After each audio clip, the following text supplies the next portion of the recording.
Vou agora falar ao vivo com a Débora Radaz. Ela vai trazer informações para nós a respeito dos casos de varíola dos macacos. O quarto caso já registrado e 72 notificações. Débora, boa tarde para você. Boa tarde, Joelson, a você e a todos que acompanham o Jornal do Piauí. 4 casos no estado.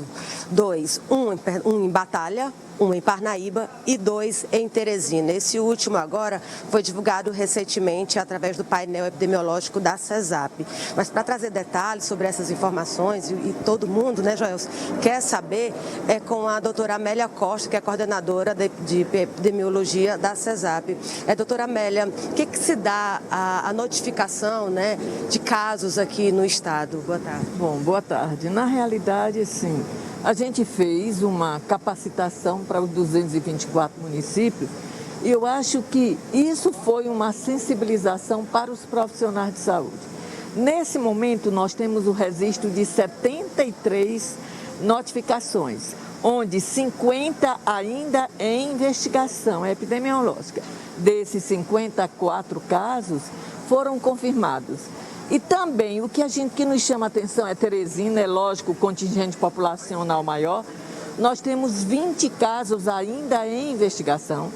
Nós temos, o segundo momento é Parnaíba com 6 e Cajueiro da Praia com 4 casos.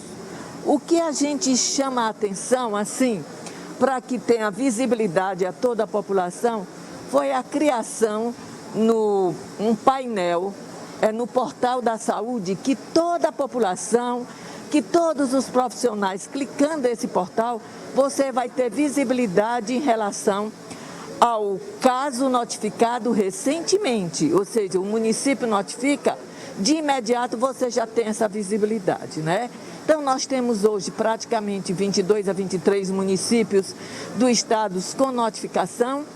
Agora, a chamada de atenção: você precisa notificar o caso, mas você precisa colher o material. Por quê? Este material ele tem que ser colhido até 21 dias, ou seja, no momento que o paciente está com as vesículas. Consequentemente, esse é o momento de coleta do material. Por quê? Se você não colhe o material, o caso vai ficar como descartado. Por quê? Porque você não tem como confirmar. Hoje não se notifica casos confirmados pela confirmação clínica e sim laboratorial.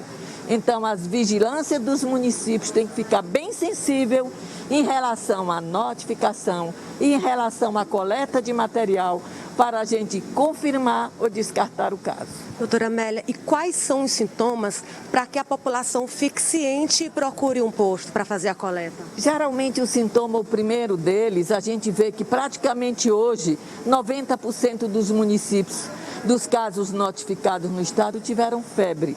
Geralmente tem febre, tem uma dor no corpo generalizada, tem uma dor de cabeça, às vezes tem um infartamento, ou seja, as ínguas aumentadas, que é o infartamento ganglionar. Então, a gente também já tem casos com comprometimento geralmente gástrico. Então, assim, são estes os casos. E o que mais chama a atenção, o que é perceptível para todos os pacientes, é quando aparece geralmente as vesículas. E aí, mais do que nunca, você tem que buscar um serviço de saúde de imediato. Por quê? Por conta da transmissão da doença.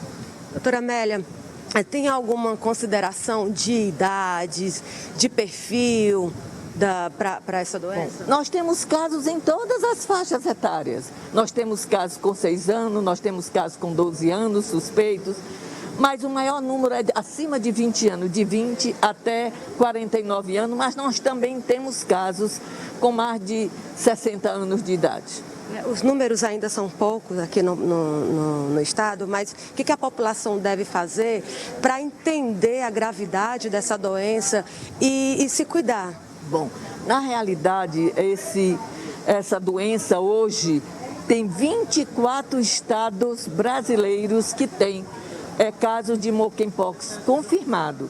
Então, assim, a gente não precisa, nosso cuidado é não deixar que isso chegue a uma epidemia. Na realidade, o controle de cada um em relação a sinal e sintoma, isso é de extrema importância. Por quê? Porque a transmissão da doença pode ser nasofaringiana, pode ser por contatos pele a pele, entendeu? Então, assim, você pode, pelas condições de higiene, mal condição na sua casa, consequentemente você pode ter um comprometimento e ser também acometido pela doença. Muito obrigada pelas informações, doutora Amélia Costa, coordenadora de epidemiologia aqui da CESAP. Joelson, falando sobre esses casos, né, de varíola dos macacos no Piauí. 2 em Teresina, 1 em Batalha e outro em Parnaíba. E eu volto com você.